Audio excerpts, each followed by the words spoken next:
우리는 왜 임영웅을 사랑하는가? 우리는 왜 어떤 이름 앞에서 자꾸만 발걸음을 늦추게 될까?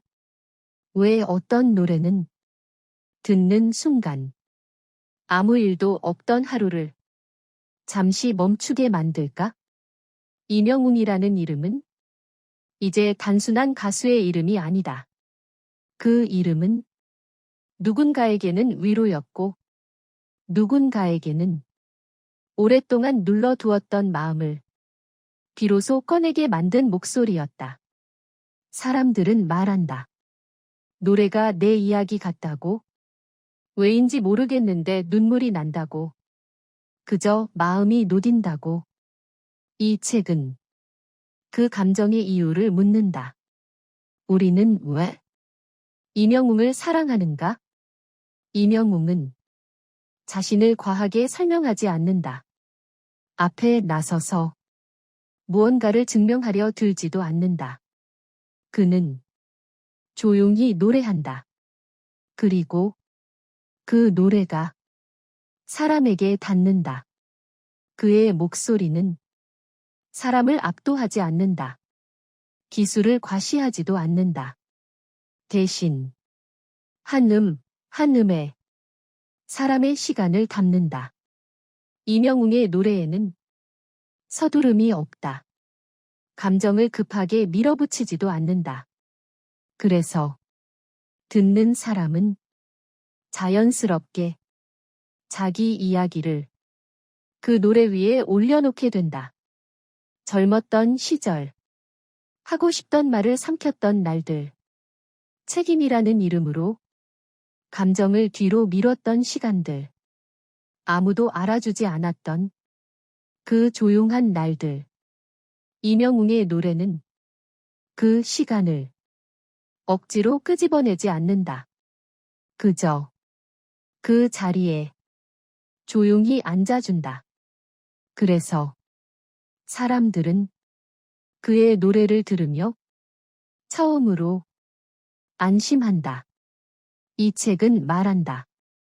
임영웅의 음악은 잘 부르는 노래가 아니라 함께 머무는 노래라고. 그의 목소리는 누군가를 가르치지 않는다. 누군가 위에 서지도 않는다.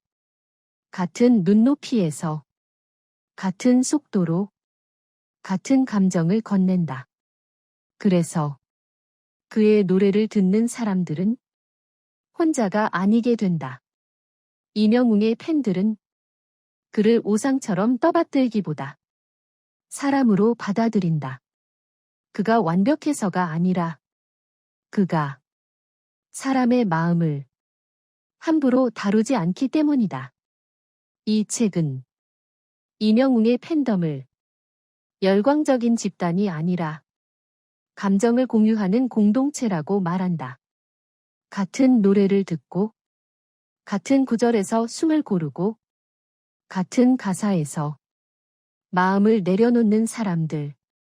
그들은 임영웅을 통해 서로의 인생을 알아본다. 그래서 공연장에서는 서로 모르는 사람들이 같은 순간에 같은 눈물을 흘린다. 그 눈물은 슬픔만이 아니다. 그 안에는 잘 살아왔다는 조용한 인정이 담겨 있다. 임영웅의 노래는 특히 많이 참아온 사람들에게 깊이 닿는다. 그 세대는 울기보다 버티는 법을 먼저 배웠고 자기 감정보다 가족과 책임을 먼저 생각해왔다.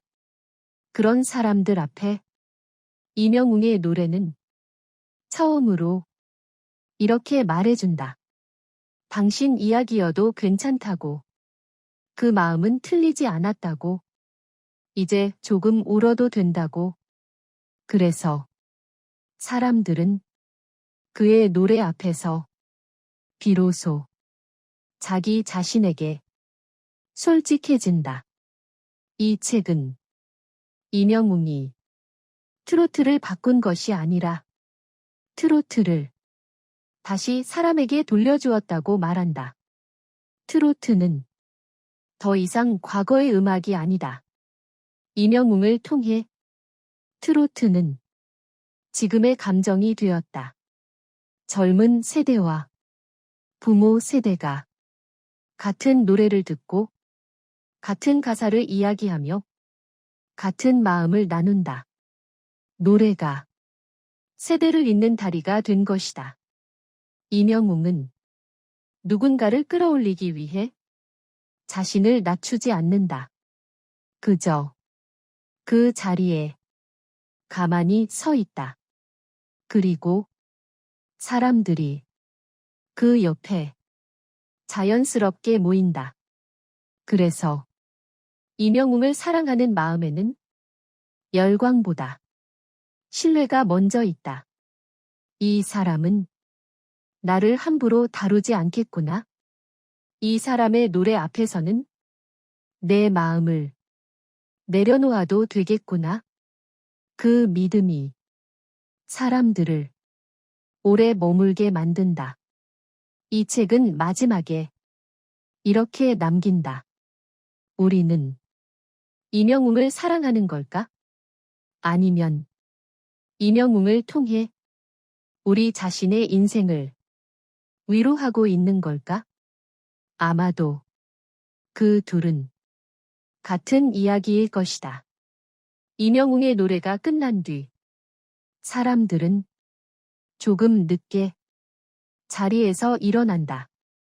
노래는 끝났지만 마음은 아직 그 자리에 남아있기 때문이다. 그 여운 속에서 사람들은 다시 하루를 살아갈 힘을 얻는다. 그래서 우리는 임영웅을 사랑한다. 노래가 끝난 뒤에도 마음이 조금 더 따뜻해지기 때문에. 지금까지 들어주셔서 감사합니다. 다음 편에서 만나요.